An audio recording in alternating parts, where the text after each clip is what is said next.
Alhamdulillah, kita sambung. Kita masuklah terus pada kitab ni. Sunat solat. Muka surat 30.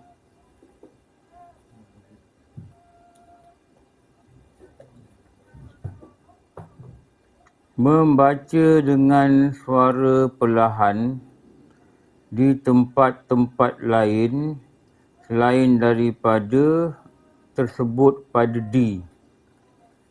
D-nya tu hari lah.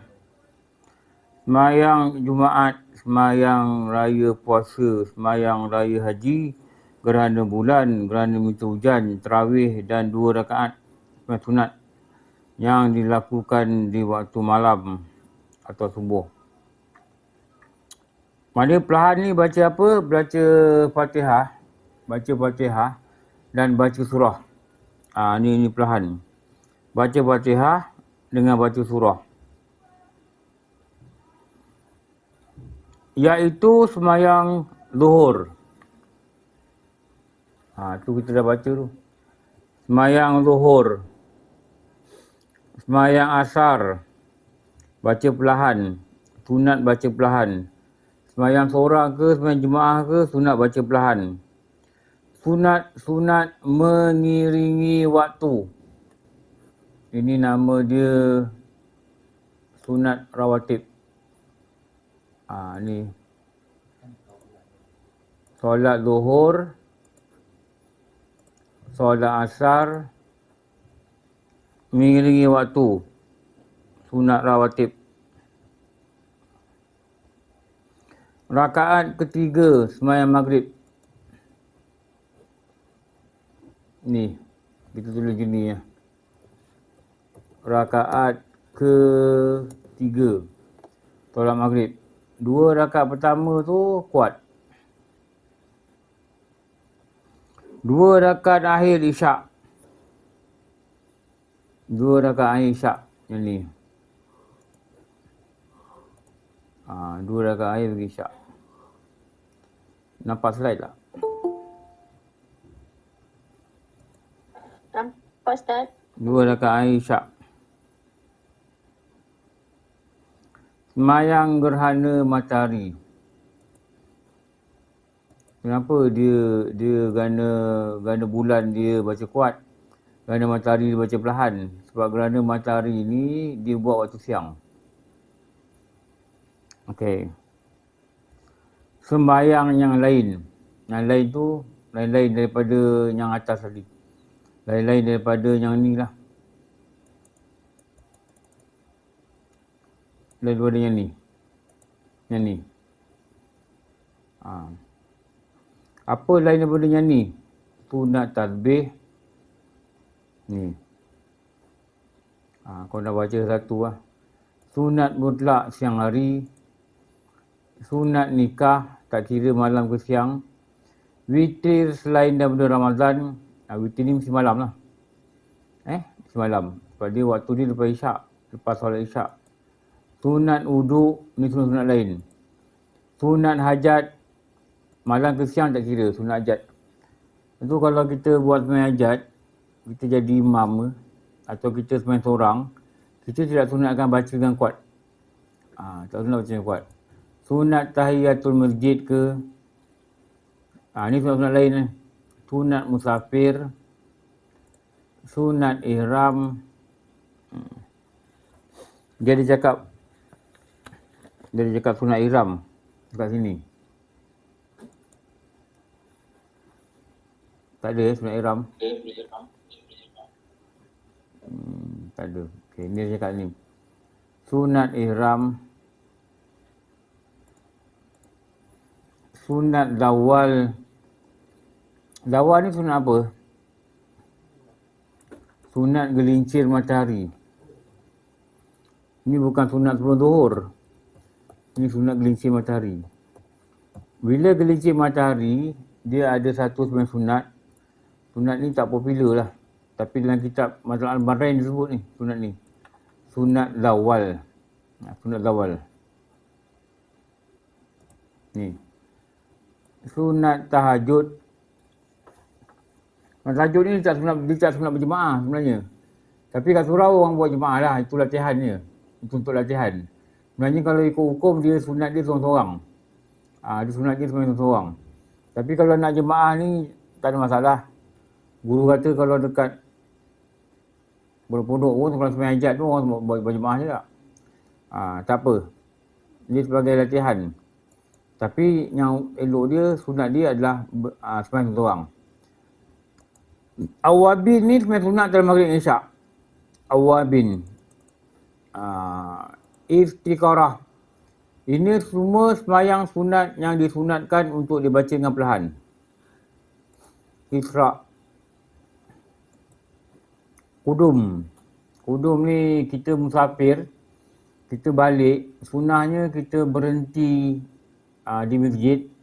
Malam, kalau malam berhenti di masjid, besok baru balik. Dia cara dia gitulah. Jadi bila dah sampai rumah itu, atau kita berhenti kat masjid itu, kita nak beri sunat kudum. Sunat taubat pun baca perlahan-lahan. Sunat duha pun baca perlahan-lahan. Okey. Lepas tu, tengok kitab.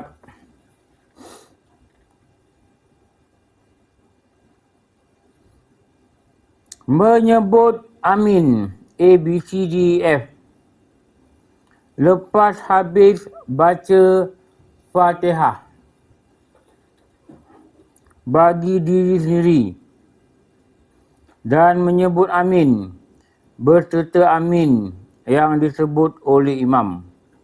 Jadi sunat semayang ni, dalam solat ni, hay'ah ni, dia sebut amin. Amin.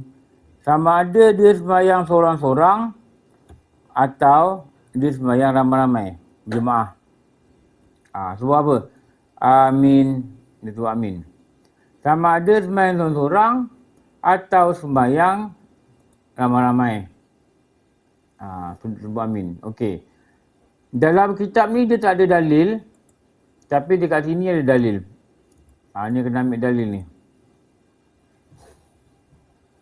Rasulullah bersabda, jika imam menyebut amin, maka sebutlah amin. Rasulullah suruh sebut amin. Dia masalah dia kadang-kadang semayang orang tak sebut amin. Semayang jemaah. Orang tak sebut amin. Rugilah tak sebut amin. Kenapa rugi? Jika imam sebut amin, maka Rasulullah kata, sebutlah amin. Tersungguh je. Sungguh ni maknanya betul. Benar. Barang siapa yang amin dia bersamaan dengan aminnya imam, para malaikat dengan amin para malaikat, bila sebut amin, kita sebut amin dan bertepatan dengan amin para malaikat, jadi kita tak tahu, tak sedar, para malaikat sebut amin. Kalau kita dapat rasakan para malaikat sebut amin, bila amin imam pada Fatihah, kita akan bersemangat sebut amin. Kenapa? Malaikat bersebut amin. Maka diampunkan dosa dia apa yang telah berlalu. Apa yang telah lalu. Dosa yang telah lalu diampunkan. Ulama bahas hadis ni. Dosa kecil. Dosa besar dia dengan taubat dulu. Dengan taubat, mudah-mudahan dia sebut amin. Allah ampunkan dosa besar dengan syarat dia mesti melalui SOP, proses taubat. Dia kena lalu proses taubat. Sebab tu elok datang sembahyang jemaah. Kat rumah pergilah cari masjid surau maghrib isyak. Outstation pergilah masjid. Subuh cari masjid. Kalau zuhur tu kerja tu boleh berhenti sekejap, ada masjid, landing kat masjid, landing dekat masjid dulu. Jamak-jamak ke apa ke tak kisahlah. Maghrib walaupun duduk hotel pergi masjid. Subuh walaupun tidur hotel cari masjid waktu subuh. Masjid banyak kat Malaysia ni, dia tak ada masalah. Tengok dalam Waze pun boleh jumpa. Type most near me. Dia tunjuk lah. Mudahnya teknologi sekarang ni. Dia tunjuk masjid. Dia tunjuk masjid paling dekat dengan di lokasi yang kita berada. Pergi masjid. Nanti dapat baca amin. Dapat baca amin dengan imam. Dan kali itu malaikat juga sebut amin. Rasulullah kata jika tepat dengan malaikat punya amin, maka Allah ampunkan dosa dia yang lalu. Ni yang bagus. Lepas tu, pagi tadi saya baca satu hadis. Lepas tu kita ni kena luangkan masa. luangkan masa untuk ibadah. Lepas tu kena rajin pergi masjid. Hadis kata apa? Allah Ta'ala berfirman, kalau engkau ruangkan masa ibadah, aku akan cukupkan hati engkau, penuhkan hati engkau. Maksudnya penuhkan hati apa? Penuhkan hati dengan benda-benda kebaikan. Penuhkan hati. Dan aku tutup kefakiran engkau. Dan Allah Ta'ala berfirman dalam hadis kursi lagi apa? Jika tidak, aku akan jadikan hati kau resah. Maknanya orang yang tak nak luangkan masa ni untuk ibadat dengan Allah, Allah akan jadikan hati dia resah. Hati dia gelisah. Dan Allah tidak akan tutup kefakiran bagi diri dia. Saya dulu teringat kawan bawah saya lah. Kawan saya ni, dia ni mula tension. Saya tak tahu lah, dia banyak kerja sikit tension. Ada orang jenis itu . Dulu kawan ada dekat Telkom, dia cepat tension. Kalau satu benda ni dia dah agak bos nak tanya, dan dia agak bos besar nak tanya, dan dia dah agak tak jawab, dia kata dia sampai malam tak tidur. Dia kata kalau tidur tak tidur, cakap tak tahu dah. Dia mudah nak gini. Ada kawan saya tu, yang satu lagi syarikat tu, yang saya kerja kat Kelana Jaya, dia kalau dia kerja banyak, waktu zuhur kan dia pergi surau. Dia semayang, dia duduk, relax kat surau, dia kata dia nak hilangkan peningnya. Tak apalah, cara apa-apa cara pun tak apalah. Memang dalam hadis kursi kata, kalau engkau tidak mahu meluangkan masa engkau untuk ibadah pada Allah, Allah kata, nanti aku akan letakkan hati engkau dalam keresahan. Ini memang hadis. Lepas tu nak kena luangkan masa pergi masjid, rasakan nanti imam kata amin, kita boleh kata amin. Mudah-mudahan tepatlah dengan amin para malaikat.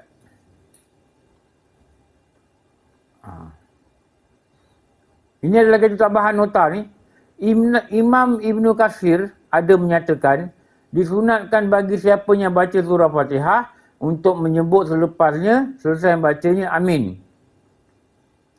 Berkata ulama mazhab Syafi'i dan selainnya, mereka bahawa disunatkan untuk juga berkata tersebut bagi siapa yang bacanya di luar solat.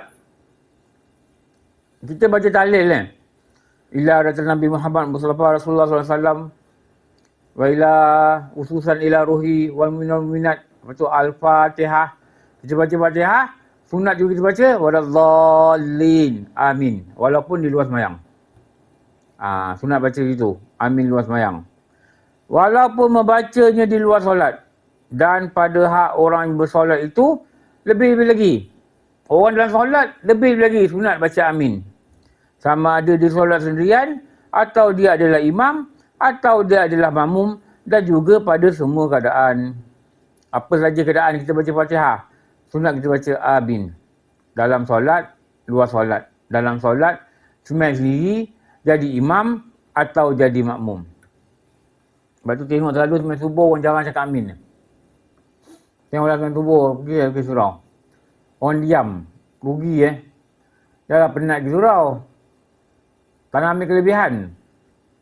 Tak nak ambil kelebihan. Apa? Ada ruang, ada peluang, Allah ampunkan dosa. Dengan apa? Dengan harapan kita, bila kita sebut amin, maka bertepatanlah dengan sebutan amin para malaikat. Rupanya para malaikatnya disebut amin bila kita semayang. Waladdallin. Imam amin, dia pun amin. Cuma kita tak dengar lah suara dia. Dia juga mengaminkan apa saja yang dibaca oleh imam dalam tu. Tunjukkan aku jalan yang lurus, dalam jalan orang-orang yang kau beri nikmat. Apa ni jalan orang kau beri nikmat? Ulama kata ada 4 Apa dia? Minan nabiyyin was-siddiqin was-syuhada was-solihin. Jalan orang soleh, jalan orang-orang yang syuhada, jalan para nabi, jalan orang-orang yang benar. Siddiqin, itu orang benar. Kalau siddiq, kalau 4 sifat bagi Nabi. Siddiq. Orang yang benar dipanggil sadiq. Siddiq ni benar. Dia patut nama kalau untuk nama yang maksud dia orang yang benar, patutnya bukan sidik, patutnya sadik. Patutnya sadik. Tu bila ambil taruh sadik 3 ragar. Mungkin dia belajar bahasa Arab Sadik 3 ragar, bukan sidik. Sidik tu benar. Sadik ni orang yang cakap benar. Tu sadik. Patutnya nama ni sadik. Sadik. Macam nama anak Nabi. Apa? Ruqayyah. Ruqayyah. Kita panggil Ruqayyah. Tak lama lah. Ruqayyah. Ruqayyah. Fatimah. Ruqayyah. Qasim. Dekoh. Abdullah. Ibrahim. Zainab. Ruqayyah. Fatimah. Lagi? Ummu Kalsum ada. Umi Kalsum ada. Okey. Jadi kalau kita tak datang sembahyang jemaah, ruginya amat besar lah. Ruginya amat besar Kalau kita tak rasa, memang kita tak ada rezeki lah. Kalau kita rasa tekilan tekilan tak sembahyang jemaah. Tu ada kadang-kadang ada orang kata, Ustaz, saya sembahyang duha, saya tak tinggal, saya rasa 5-6 tahun lah. Tapi ada satu hari tu tinggal, nak buat macam mana? Qadha lah. Dia ada qadha. Dia boleh qadha. Tapi qadha ni ulama kata pada orang yang dikatakan melazimi pada solat sunat. Tiap-tiap tahun buat sembahyang puasa sunat 6. Tapi tahun ni tak tahulah sakit ke apa benda ke, dapat 5 je. Boleh qadha. Boleh qadha. Sunat, benda-benda sunat ni pun boleh qadha. Boleh qadha. Tiap-tiap malam buat tarawih. Malam tu tak buat tarawih. Boleh qadha. Walaupun lepas subuh. Boleh qadha untuk solat sunat tarawih. Tu dalam kitab dia kata gitu. Apa? Menyebut ni maknanya janganlah baca dalam hati. Jangan baca dalam hati. Apa dalil yang Nabi kata ni bacalah ni. Ni dalil. Ni dalil apa? Ni dalil yang mengatakan sunatlah dia membaca amin. Sebab tu bila kita amal kita ada dalil, kita rasalah benda ni Rasulullah suruh buat. Ni dalil. Apa Rasulullah suruh buat, buatlah. Tanda apa? Tanda taat. Rasulullah kata apa? Semua umatku akan masuk syurga kecuali mereka yang enggan. Sahabat kata, siapa yang enggan? Siapa yang tak nak masuk syurga? Mereka yang taat padaku akan masuk syurga. Mereka yang derhaka padaku, dia enggan masuk syurga. Dia tak nak syurga sebenarnya. Jadi kita ni tak naklah jadi orang yang ingkar, orang yang derhaka. Jadi kenapa kau kata amin? Nabi suruh. Apa dalil dia? Ni. Apabila kalian solat, 1, luruskan saf. Maksudnya kalau kita sembahyang kat sini kan, mesti tumit kita dekat atas sejadah yang belakang. Cek dulu belakang. Betul tak aku berdiri dekat atas ni? Kenapa? Nabi kata, idza shallaitum faqimu sufufakum. Sufufakum ni dia kata apa? Luruskan saf kalian. Luruskan saf. Bila kita luruskan saf ni, kita ingat dalam hati apa? Nabi suruh. Dah lah. Dapatlah pahalanya sangat besar. Kenapa? Nabi suruh. Kenapa buat? Nabi suruh. Kalau kawat pun tak betul kena pumping. Semayang kalau buat gitu pun okey juga kot. Nak semayang, imam cek. Pumping. Tak lurus. Boleh ke? Tapi kerjanya basah sanggup. Kena pumping kan. Tapi kalau kat surau, imam buat, aku tak mau datang lah. Ada ke suruh aku pumping. Tapi kerja tak apa. Datang kerja balik. ada ke suruh pumping. Dia suruh aku pumping, saf aku tak lurus. Nabi suruh luruskan saf. Nak lurus mana? Tu. Ada garisan. Ni garisan ni lah. Garisan ni kadang-kadang kena check, kadang-kadang ada apa, sejadah ni ke depan ke belakang ke apa kan. Kena check. Kena check. Apa? Luruskan saf kalian. Kenapa luruskan saf? Nabi kata, "Iza sallaitum faqimu sufufakum." Summal ya ummakum ahadukum fa iza kabbara fakabbiru wa iza qal. Kemudian hendaklah salah seorang daripada kalian menjadi imam. Rasulullah kata, salah seorang jadi imam. Salah seorang mesti jadi imam. Apabila imam bertakbir, Allahu Akbar, maka kalian bertakbir. Inilah dalil kata, bila imam takbir, baru takbir. Kalau imam Allahu Akbar belum sampai bar, dia kat belakang dia Allah, tak sah sembahyang. Kenapa? Ini dalil dia. Dalil apa? Imam takbir, baru takbir. Imam takbir, baru takbir. Dan bila imam mengucapkan ghairil maghdubi alaihim waladdallin, ni bila imam baca Fatihah dia ucap gini. Ghairil maghdubi alaihim waladdallin, maka kalian ucaplah amin. Kalian ucaplah amin. Jangan imam belum habis ucap amin, kita dah ucap amin. Imam baru kita masuk Kalau imam belum sebab imam sunat diam antara waladdallin ni dengan amin. Imam sunat diam. Waladdallin. Imam sunat diam. Tapi bila imam diam, dia pergi cakap amin kat belakang. Ni saya dah jumpa dah ni. Sebab saya dah jumpa dia cakap ni. Bukan orang muda, orang tua. Saya dulu terkejut dengar. Dia main sebelah saya. Dia gitu.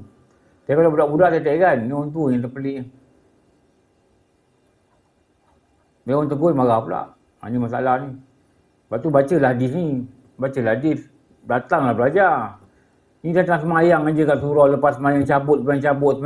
Tak belajar. Kawan tegur kan kecil hati, dah tua. Bila dia kata, bila imam kata waladdallin, maka ucapkan amin. Bila imam kata amin, kita kata amin. Apa dia ganjaran dia? Nescaya Allah mengkabulkannya. Kabulkan apa? Kabulkan doa. Dan sunat imam menjaharkan ucapan amin. Menjaharkan ni menguatkan. Amin. Pada solat sunat yang disunatkan menguatkan bacaan Fatihah dan surah. Kalau zuhur, imam tak sunat kata amin kuat-kuat. Imam tak sunat baca Fatihah kuat-kuat. Mana yang imam sunat baca Fatihah kuat-kuat, dia sunat baca amin kuat-kuat. Dan diikuti dengan makmum. Ada juga kitab, tapi yang pendapat dia tak masyhur. Bila imam kata waladdallin, makmum sunat baca Rabbighfirli wali walidayya. Tu ada juga dalam kitab kata sebut kata tu. Tapi ni jarang orang sebut dah. Jarang orang baca. Tapi ada pendapat gitu. Dan sunat imam menguatkan ucapan amin pada solat sunat yang dikuatkan bacaannya dan diikuti oleh makmum. Okey, bang, lepas ni maghrib sekarang. Jangan lupa sebut amin. Isyak sekarang, jangan lupa sebut amin.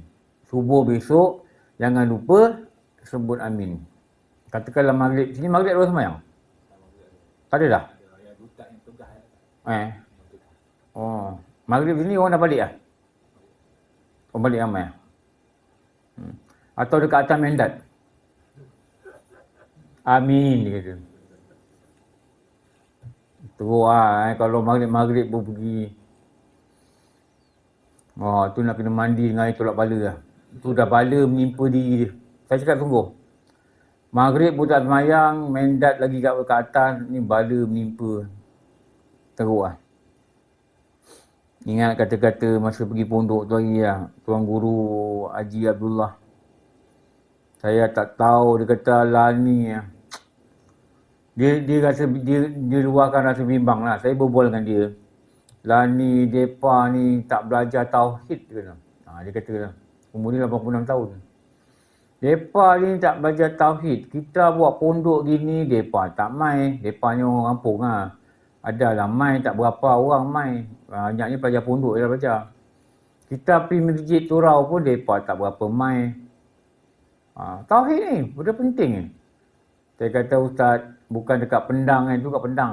Mereka tak mai. Kat Kuala Lumpur lagi ramai orang tak mai. Biar no. Tak tahulah nanti nak mati apa. Kita mati Wahabi ke, mati apa. Wahabi pun tak kenal kadang. Dia ingat dia Islam, rupanya dia mati salah. Dia mati akidah salah. Tak tahu nak jadi apa lah ni. Inilah fitnah besar akhir zaman. Orang tak belajar tauhid. Gitu. Dia kata orang tak belajar tauhid. Tak erti yang sebut lah. Dia kata nama kitab pun tak pandai. Apa pun tak erti. Tapi semayang-semayang je lah. Ni bala yang menimpa. Dia kata kalau surau orang tak buat kelas tauhid. Memang. Pergi dah tengok surau KL. Pergi tengok. Tanya dia orang, ada buka kelas tauhid tak? Mana kitab tauhid ada baca tak? Kadang-kadang baca kitab-kitab yang bukan fardu ain.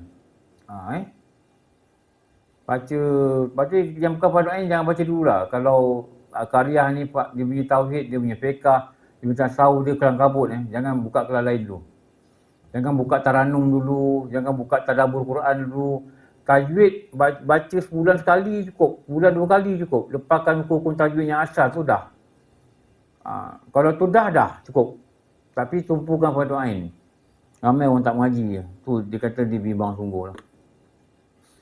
Dan dia kata tak ramai guru-guru moden ni boleh buka kitab tauhid. Dia kata ada surau depan lah sana, dia tunjuk lah. Ada jemaah minta dia buka Muniatul Musalli dengan Faridatul Faraid. Dia kata dengan jemaah ni Muniatul Musalli ni kitab orang perempuan dia kata. Orang lelaki tak baca je. Ada kitab perempuan Muniatul Musalli, mana dia belajar? Rupanya dia ni tak pernah duduk pengajian pondok, Ustaz dia kata. Orang kalau tak pernah ngaji dengan guru pondok, memang mereka tak erti baca di kitab ni. Betul lah. Betul je kat tu. Lepas tu kita kena belajar. Saya cakap kena cari orang mengajar. Tadi pergi cari kelas. Jangan duduk diam-diam kat rumah. Nombor 4, kat sini dia ada sebut ni. Baca kitab dulu. Membaca surah, ayat Quran, lepas baca Fatihah pada 2 rakaat yang pertama bagi imam. Sunat baca surah ni pertama bagi imam. Bagi imam ni maksudnya bagi sembahyang jemaah yang sunat baca surah 2 rakaat pertama adalah imam. Nombor 2, siapa yang sunat baca? Orang yang sembahyang seorang diri. Habis kalau sembahyang jemaah 2 rakaat pertama tak sunat baca surah. Tak sunat. Yang sunat baca imam. Kita tak sunat. Kita sunat dengar imam baca. Sunat dengar imam baca. Tapi kalau sembahyang seorang, sunat baca surah. Kalau sembahyang seorang, sunat baca surah.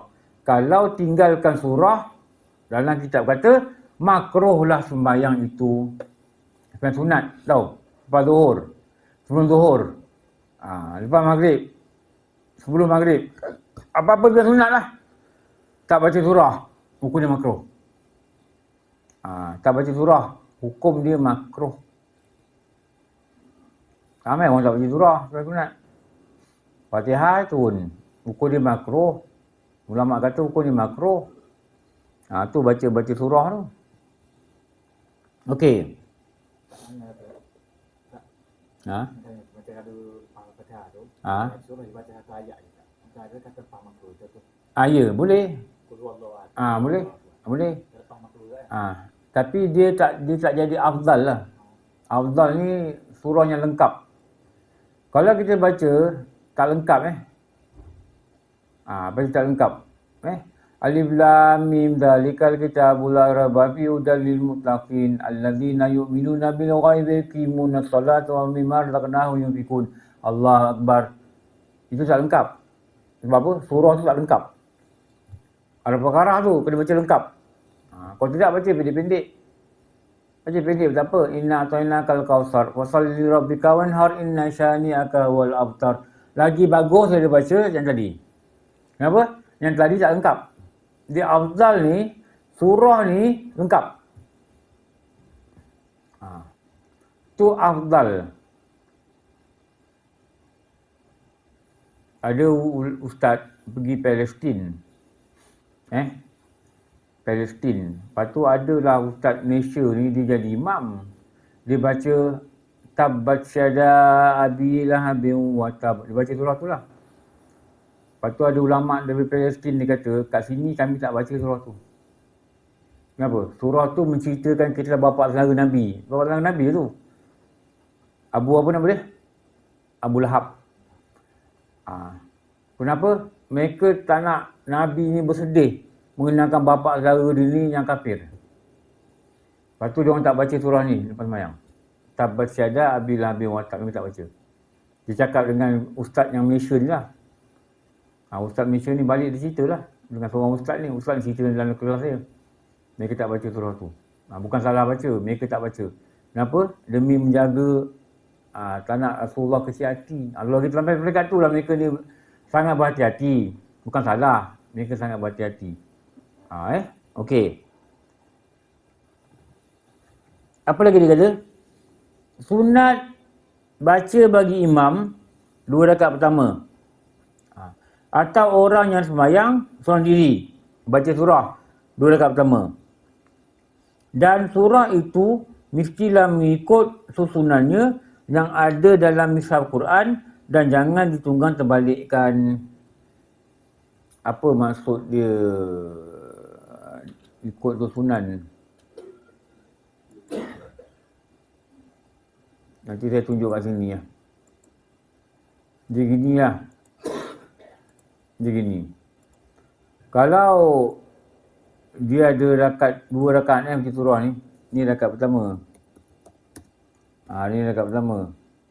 Lepas tu dia ada rakaat kedua. Bagi surah ni 2 rakaat ni aja. Rakaat kedua. Jadi sunat dia macam ni. Sunat yang pertama, rakaat pertama ni dia punya surah, rakaat pertama ni sunat dia lebih panjang dari rakaat kedua. Rakaat pertama lebih panjang dari rakaat kedua. Ayat-ayat dia lah. Lepas tu ada sunat yang kedua. Apa sunat yang kedua ni? Mengikut susunan mishaf. Mengikut susunan mishaf. Maknanya susunan apa? Juzuk. Mengikut susunan juzuk. Sebab tu kalau sebenarnya sunat, kebanyakan kitab dia kata elok pada rakaat pertama ni ulama susunkan. Ulama susunkan supaya dapat sunat. Ulama yang susunkan, ini contoh, ulama susunkan sembahyang hajat ke sembahyang apa ke, rakaat pertama baca apa? Disuruh kita baca apa? Al-Kafirun. Sembahyang sunat rawatib semua ni apa? Sama juga. Al-Kafirun. Dan mereka recommend untuk rakaat kedua, mereka recommend kita baca Al-Ikhlas. Qul huwallahu ahad. Ni Al-Ikhlas. Kenapa? Al-Kafirun ni lebih panjang daripada Al-Ikhlas. Dan Al-Ikhlas ni, Al-Kafirun lebih dahulu daripada Al-Ikhlas. Betul tak? Kalau kita buka Quran lah. Buka Quran last sekali apa? An-Nas. Ini An-Nas ni dia surah ke berapa? 114. Betul? Atas An-Nas apa? Al-Falaq. Ni susunan ni nama susunan ni. Ini Al-Falaq. Lepas tu atas ni apa? Al-Ikhlas. Ini Al-Ikhlas. Ini 112. Ini 113. Atas ni apa?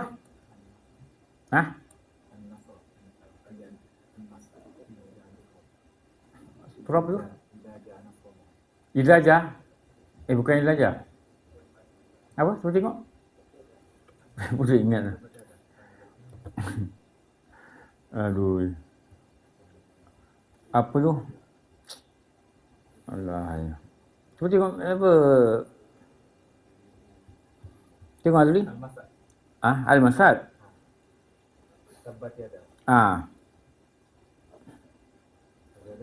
Surah tu lah. Tabbat yada Abi Lahabin wa tab. Bukan? Berapa ayat tu? 5. Surah apa dia panggil? Al-Lahab. Bukan Lahab. Al-Masad kan? Dia ada orang panggil Al-Lahab ada. Al-Masad. Ini ni nombor surah dia. 10.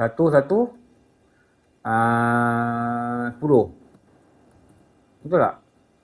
Ini 13, ini 11, ini 10. Sekarang ni nak cari Al-Kafirun ni kat mana ni? Lepas tu, Al-Kafirun kat mana? Atas ni lah. Betul? Betul tak?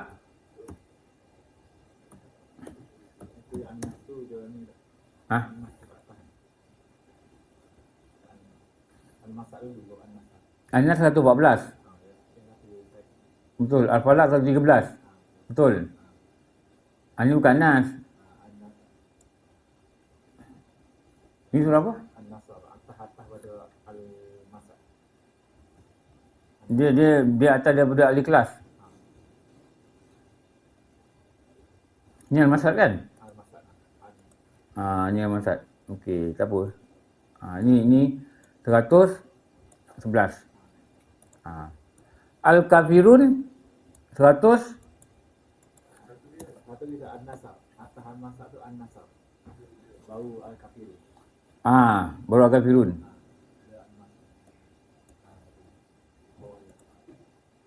Sini satu lah.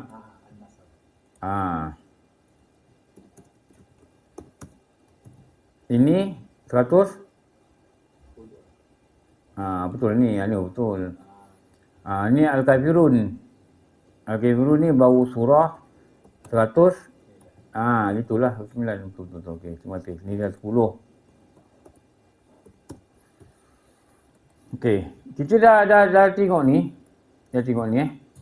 Sekarang ni kita kata macam mana yang dikatakan sunat membaca mengikut susunan mishaf. Jangan kita dikatalah. Nampak tak? Al-Kafirun ni dia lebih panjang daripada Al-Ikhlas. Betul? Al-Ikhlas berapa ayat je pendek. Pendek ayat dia. Dan Al-Kafirun ni kedudukan dia ni Al-Kafirun ni kedudukan dia adalah di atas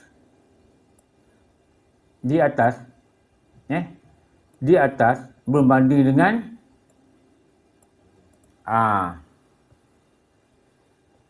maknanya dia ikut sunnah lah. Lepas tu rakaat pertama ni baca Al-Kafirun. Rakaat pertama ni kita baca Al-Kafirun. Atau kita bacalah apa-apa. Iza ja'a nasrullahi wal fath. Itu An-Nas tu 110. Kan? Lepas tu mesti bacanya pendek bawah dia. Yang pendek daripada yang rakaat pertama.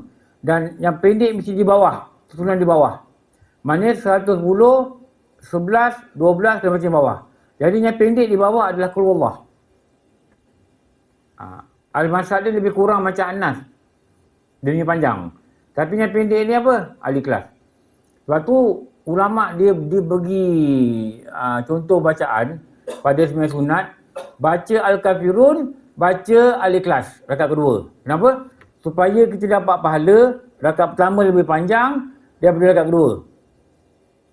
Dan rakaat pertama itu susunan mishaf dia di atas 109. Al-Ikhlas 112. Jadi 109 dulu baru baca 112. Okey. Kalau kita buat solat 4 rakaat, kita gabung ba'diyah dengan qabliyah, contohnya zuhur, kita buat 4 rakaat, kita sunat baca surah pada 4 rakaat.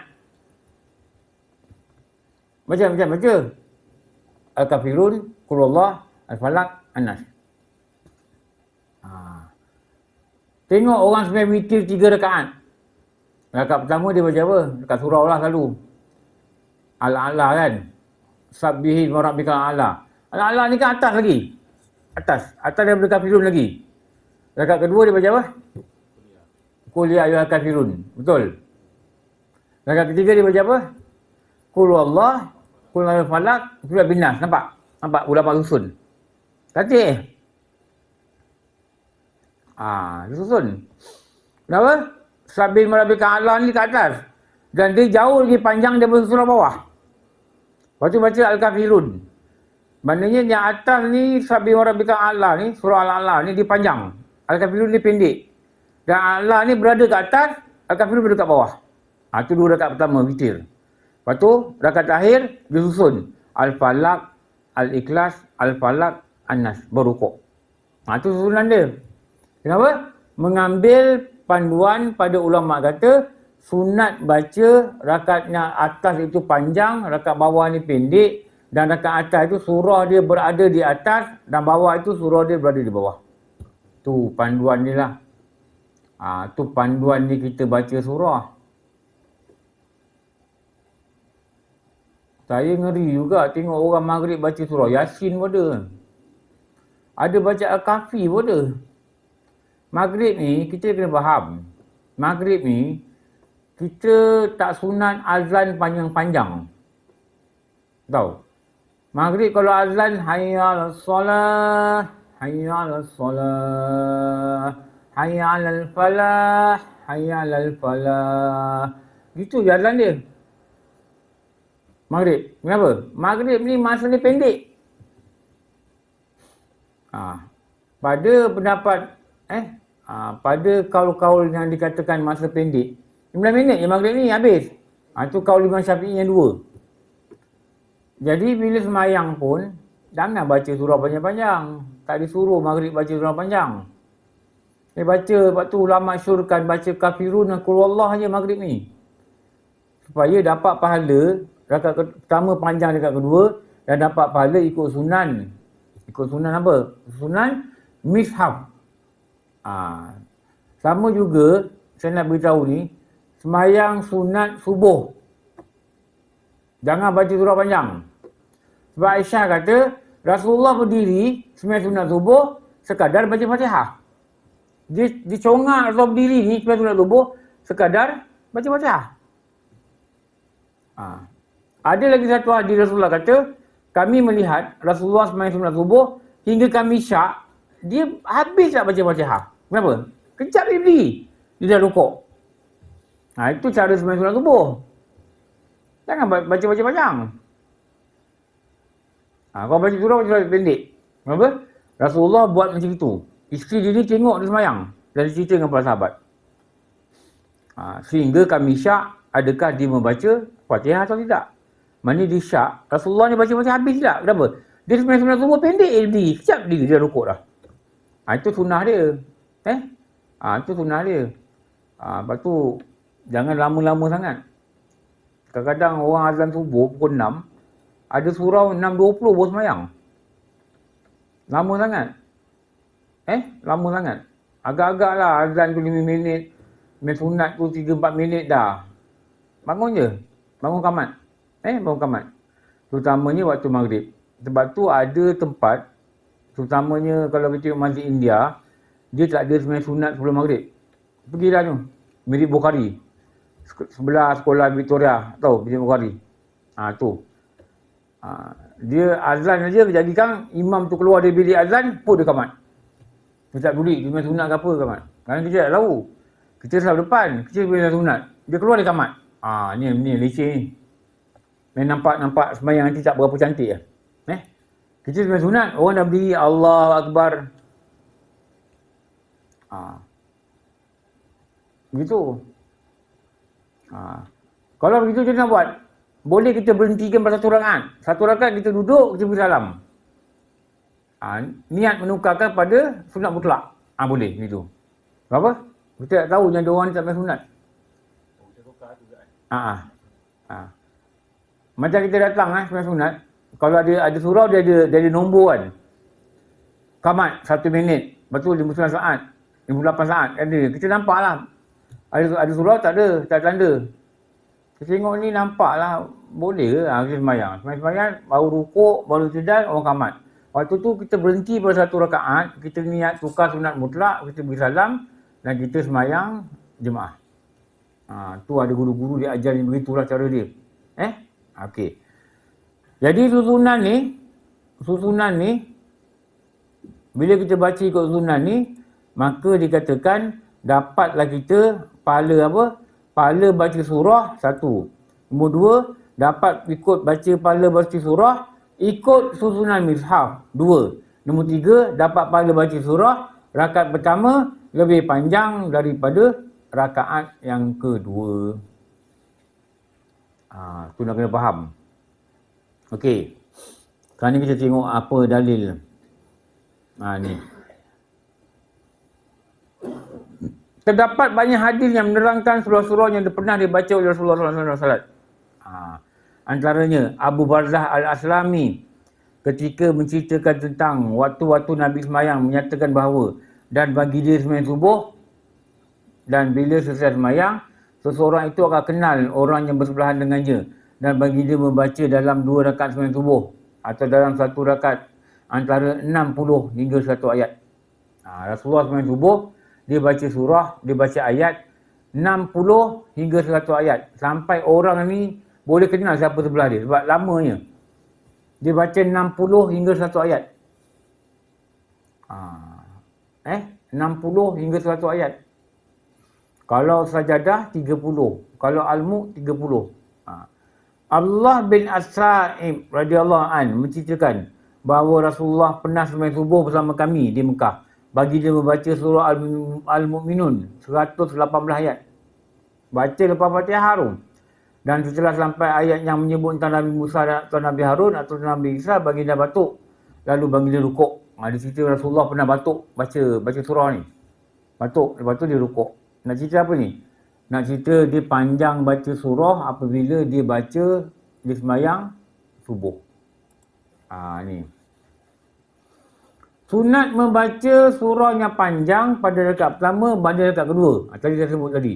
Abu Qatadah radhiyallahu anhu menceritakan bahawa Nabi SAW bila sembahyang, baginda akan memanjangkan rakaat pertama dan memendekkan rakaat kedua. Begitu juga pada sembahyang subuh. Ini dalil yang ulama ambil dalil mengatakan sunat baca rakaat pertama lebih panjang daripada rakaat kedua. Kenapa? Sahabat ada cerita Nabi memang buat macam itu.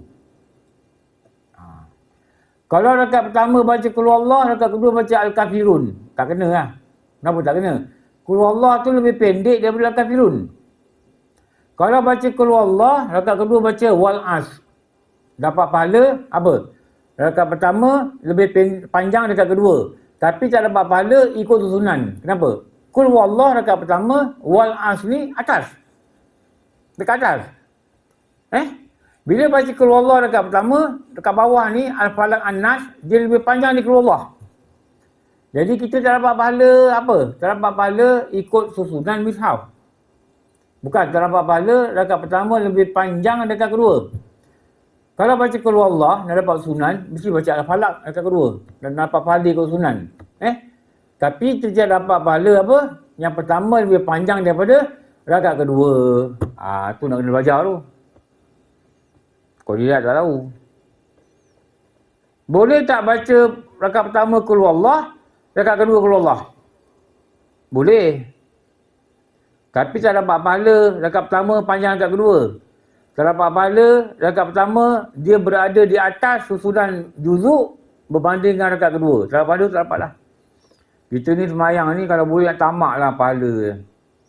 Biarlah banyak-banyak buat sunat. Kan? Dia besok timbangan amal ni dia macam ni. Orang yang dosa dia kat sini berat, pahala dia kat sini. Dan dia ada perbezaan. Jadi perbezaan itulah dia bakar di dalam api neraka. Kalau perbezaan dia sikit, sekejap di dalam api neraka. Tapi kalau perbezaan dia gini, sebab buku amal dia sikit sangat, perbezaan dia banyak. Itu lama dia masuk neraka. Itu dibahaskan oleh ulama'. Macam kita kata kan, orang yang mati anak kecil, nanti dia akan pimpin tangan bapak dia masuk syurga. Ya. Itu betul. Kenapa? Sebab budak ni, yang mati kecil ni, yang tak dapat tengok bapak dia, atau dia mati sebelum balik, dia akan kata dengan Allah, ya Allah, di dunia dulu, aku tak dapat sama bapak aku. Jadi di akhirat ni, aku nak sama dengan mereka dalam syurga. Tak lama tu datang bapak dia. Tapi, dia tunggu sekejap. Mak bapak dia datang. Tapi mak bapak dia ni, kalau dia masuk neraka, ikut amal baik dia, jahat dia berapa banyak, dia akan ikut berapa lama tempoh tu. Jadi dia rasa dalam neraka ni mungkin beratus tahun. Tapi budak ni rasa sekejap je bapak sampai. Tu beza dia waktu tu. Dia waktu masing-masing tak sama ke akhirat. Ada orang dia peluh dia tenggelam sampai buku lali. Ada orang peluh tenggelam sampai lutut. Padahal orang sebelah dia tak tenggelam dengan peluh. Tu ajaib ni pada masyarakat ni. Ada orang tengok sebelah dia, orang dia lemas dalam peluh dia. Dia macam ada kolam kecil lah. Lemas.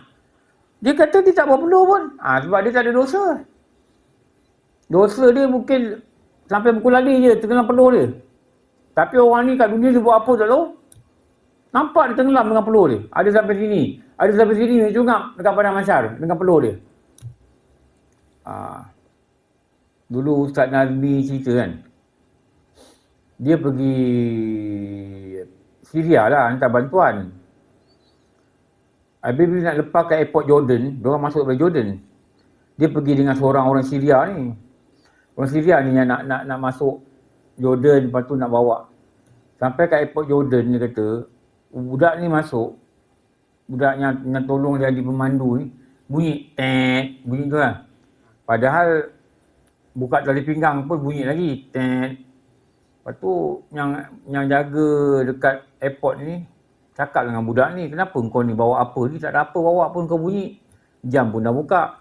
Dia kata dalam tulang belakang saya ni ada besi. Sebab tu bunyi. Okey dia lepas lah. Lepas tu bila dalam airport tu Ustaz Nazmi tanya dia, kenapa kau tulang kau masuk besi? Dia kata dulu aku ni ketangkap dengan tentera-tentera ni lah yang bergaduh kat Syria ni. Tentera Asad yang benda ni kan. Yang mentang ni lah. Ketangkap. Dia kata aku ketangkap. Aku kena masuk dalam penjara. Penjara ni besar dia 5 kali 5. Atau 5 kali 5 tak? Bila air rumah kita lah. 5 kaki kali 5 kaki. Aku kena masuk dalam penjara ni. Dalam ni ada 20 orang. Tahu tak? 5 kali 5, 20 orang macam mana masuk? Kami ni tidur berdiri. 5 kali 5 tidur berdiri. Setahun aku masuk dalam tu. Kalau kami dipanggil untuk soal siasat, keluar, kena beduk, kami lagi suka. Bila kena beduk tu, kena duduk atas kursi. Nak kena pukul, kena apa pun tak apa. Kadang pingsan kat luar pun tak apa. Kau dapat baring, dia kata. Teruk dia. Dia kata ramai aku tengok orang mati. Kalau orang mati, kami lega lah sebab dah kurang seorang. Kadang-kadang serentak 2 orang mati. Kadang serentak 3 orang mati. Dia kata banyak mati ni orang tua. Bila mati 3 orang, dia akan masuk lagi 3 orang baru pula. Dia kekalkan 20. Sampai aku keluar setahun lebih, pinggang tulang belakang aku rosak. Berdiri. Kau berdiri selama setahun tak macam mana? Tidur macam tu berdiri dekat atas badan orang. Wah, azab betul lah dia kata. Lepas tu dalam tu tak ada kipas, tak ada apa. Panas dia kata, sampai air peluh orang ni, dia kata, nitik-nitik ni, sampai naik dekat ni tapak kaki, sampai naik dekat buku lali pun dia kata pernah. Naik dekat Bukit Lali. Dia kata aku terbayang macam masyar lah dulu. Ni cerita warga seksa dekat Syria lah. Lepas tu dia kata akhirnya dia keluar, dia dah tak boleh nak duduk. Sebab dia tulang belakang dah rosak. Sebab dah lama dia tak duduk. Oh dahsyat lah. Dia kata kena tangkap, kena letak pisau kat kepala, mengaku asal Tuhan. Oh dahsyat tunggu. Kita ni tak diuji tau. Kita tak diuji. Kita dalam tak diuji tu kita tak peduli. Betul. Pergi masjid pun tak peduli. Nak pergi orang azan pun buat tak tahu. Kita tak diuji. Mereka sana jaga-jaga sungguh-sungguh jaga pergi masjid. Allah uji lagi mereka dengan dahsyat gitu. Kita negara kita tak perang. Mereka negara kita gitu. Lepas tu bila masuk airport bunyi. Tit. Dahsyat dahsyat. Saya kalau bahasa saya lepas saya dengar kuliah Ustaz Nazmi, saya masuk bilik air 5x5. Rumah saya gitu kot bilik air. Rasa-rasa lebih kurang gitulah. Saya bayangkan kalau 20 orang dalam ni macam mana kita hidup dalam setahun. Setahun. Kalau 20 orang dalam tu duduk. Keluar makan, masuk balik. Keluar makan, masuk balik. Dia kata solat macam tu dalam diri. Solat lah. Pergi tandas keluar, masuk balik. Wow, dia seksa lah nak bagi orang terseksa lah. Kita saya cakap tunggulah. Kita ni ujian kita tak banyak mana lah. Berbanding dengan para sahabat, berbanding orang lain ujian pada agama tak banyak mana lah. Orang dulu pergi dakwah kena pukul. Rasulullah pergi dakwah kena kejar dengan batu, kena baling, darah kaki dekat Taif. Sampai tak makan, kena boikot 18 bulan. Dia dengan Khadijah panjat pokok tamar nak bagi anak makan 7 orang. Panjat pokok tamar, petik pucuk-pucuk tamar nak bagi anak makan. Pucuk tamar sebab apa? Orang bukan Islam boikot. Tak nak jual beli dengan orang Islam. Kita apa ujian kita? Kita tanyalah apa ujian kita. Apa ujian kita nak dapat agama ni? Tak ada. Hampir tak ada lah. Lepas tu kita relax kita tak kisah. Kita tak ada keluar masjid orang baling batu ke, tak ada. Itu pun kita tak pergi masjid. Saya cakap dengan kawan kita pergi kuliah, kalau orang buat maulid Nabi, kepala kambing tu bagi kita makan. Tunggu saya cakap. Kita dihidang dengan benda, pendawas kan dihidang dengan makan makanan kan. Dia tak ada apa-apa, ujian yang teruk-teruk tak ada. Tak ada. Tapi orang dulu lagi dahsyat. Siapa dapat tahu jumpa Nabi, dia pukul oleh tuan dia, diseksa macam Bilal bin Rabah, diserekanya kepala macam Atta'. Sampai nampak tengkorak kepala dia. Sampai dia mengangkat jumpa Nabi. Dia kata, bilakah kemenangan? Rasulullah kata apa? Bukankah aku pernah cerita dengan kau orang dulu pertahankan agama, disikat badan dia dengan sikat besi. Sampai dekat tu. Dahsyat. Kita ni macam tak ada apa-apa lah. Tunggu saya cakap. Dalam tak ada apa-apa tu lah kita leka. Kita tak ada kisah. Nak sungguh-sungguh, nak pergi masjid ke, nak baca Quran, nak datang semayang kat masjid awal ke, tak ada. Kita jarang nak semayang tahiyatul masjid. Kita tunggu orang azan, kita datang dan sunat sebelum zuhur, dia ikamat, kita semayang zuhur. Kita tak ada rasa nak masuk awal sebelum azan, kita dapat solat tahiyatul masjid. Kita tak rasa nak buat tu. Teruk. Teruk. Sangat teruk lah. Tu kalau tak nak ubah tu tak tahulah. Okey, apa kata Abu Sa'id Al-Khudri? Pernah bila diikamahkan sembahyang zuhur, seorang sahabat pergi ke Baqi' untuk qada hajat. Kemudian balik ke rumahnya untuk wuduk. Kemudian baru datang untuk jemaah. Dan didapati Rasulullah masih lagi dalam rakaat pertama. Kerana baginda memanjangkannya. Dia cerita dalam sahabat ni, orang dah kamat. Habis tu dia ni nak buang air. Dia pergi dekat kawasan Baqi' tu, ada tempat tandas ke apa tak tahu. Lepas tu dia dah buang air. Dia balik rumah, dia ambil wuduk, dia datang, Rasulullah masih lagi rakaat pertama. Nak tunjukkan apa? Rakaat pertama ni Rasulullah ni dia panjangkan pada bacaan surah. Abu Sa'id Al-Khudri berkata, kami menganggarkan qiyam Rasulullah dalam qiyam Rasulullah SAW, dalam sembahyang zuhur dan asar, kami anggarkan qiyam baginda dalam 2 rakaat pertama zuhur sekadar bacaan surah As-Sajadah 30 ayat 3 surat. Dia diam baca surah ni berapa lama je surah, Lebih kurang 30 ayat. Dan pada 2 rakaat kedua terakhir, sekadar separuh daripada tadi. Main dia berdiri tu, separuh daripada rakaat pertama, separuh daripada rakaat kedua. Pada apa? 2 rakaat terakhir. Sebab apa? Itu yang ulama kata tak sunat baca surah pada rakaat ketiga dan keempat. Dan kami juga menganggar diam pada 2 rakaat pertama, sembahyang asar. Sekadar qiyam baginda dalam 2 rakaat terakhir sembahyang zuhur. Sembahyang asar lagi pendek diam dia. Dia berdiri lagi pendek masa. Bandingkan dengan sembahyang zuhur. Itu sahabat dia begitu. Dan pada 2 rakaat sembahyang asar, separuh daripada itu. Kalau 2 rakaat asar, campur jumlah dia berdiri tu 5 minit, 3-4 ni, jumlah dia berdiri tu 2 minit setengah.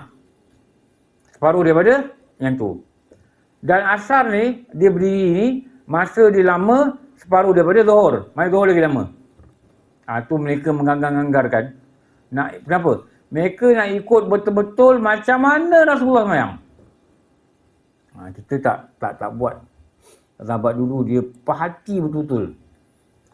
Harus membaca surah yang sama seperti pernah dilakukan oleh Rasulullah. Muaz bin Abdullah Al-Juhaini. Ini daripada kitab Syarah Matu' Al-Badrain. Dia cerita apa? Bahawa dia mendengar Nabi membaca surah dalam solat subuh. Surah apa tu? Iza zulzilatil ardu zilzalaha. Pada kedua-dua rakaat. Rasulullah pernah sembahyang subuh baca iza zulzilatil ardu zilzalaha. Rakaat kedua pun dia kata, aku dengar Nabi baca iza zulzilatil ardu zilzalaha. Aku tak tahu sama ada Nabi lupa atau sengaja membaca dia dalam kedua-dua rakaat. Jadi bila Nabi buat, kita boleh buat. Bila Nabi buat, kita boleh buat. Baca surah sama. Baca surah sama. Kalau kita baca Fatihah, lepas tu surah kita baca Fatihah juga. Boleh. Boleh juga. Tapi kena kasatkan Fatihah yang kedua itu adalah surah. Ni dulu Imam Midik Tukang Besi masa belajar dulu lah. Awal-awal 90-an dulu buka kitab dengan dia dekat Masjid Al-Amsyah, dia kata gitu. Hadis lain daripada Aisyah. Rasulullah telah mengutuskan seorang lelaki sebagai pemimpin kepada satu pasukan tentera. Ini cerita ni. Dalam mengerjakan solat jemaah, beliau menjadi imam. Dan selalu membaca Al-Quran. Lalu mengakhirinya dengan surah Al-Ikhlas. Ni. Apabila mereka kembali, perkara tersebut dilaporkan kepada Nabi. Lalu Rasulullah bersabda, mintalah penjelasan daripadanya kenapa beliau buat demikian. Mereka bertanya bersahabat berkenaan, lalu beliau menjawab, kerana surah tersebut mengandungi penjelasan berkenaan sifat Allah. Sebab itulah saya suka untuk sentiasa membacanya. Lantas Rasulullah SAW bersabda, beritahukanlah kepada beliau bahawa Allah mengasihinya. Ada sahabat, dia jadi ketua tentera. Bila ketua tentera, dia sembahyang jemaah, masa perang sembahyang jemaah. Bila rakaat pertama baca qul Allah, rakaat kedua baca qul Allah. Jadi orang balik report dengan Nabi. Rasulullah, dia ni baca qul Allah Rakaat pertama qul Allah, surah. Rakaat kedua qul Allah. Dia kata kau bertanya dia kenapa dia baca itu. Dia kata apa? Dalam ni ada sifat Allah. Ahad. Betul. Esa. Kan Esa kan sifat Allah. Somad. Kan nama Allah tu. Allah tempat bergantung. Somad. Maka dia kata dalam ni ada sifat Allah. Sebab tu saya suka baca dia. Maka mereka pun cerita dengan Nabi. Orang lelaki tu kata gitu. Apa Allah kata? Beritahukanlah kepada beliau bahawa Allah mengasihinya. Kalau saya tanya apa surah kegemaran Sayyidina Abu Bakar? Apa? Apa surah dia? Saya lupa.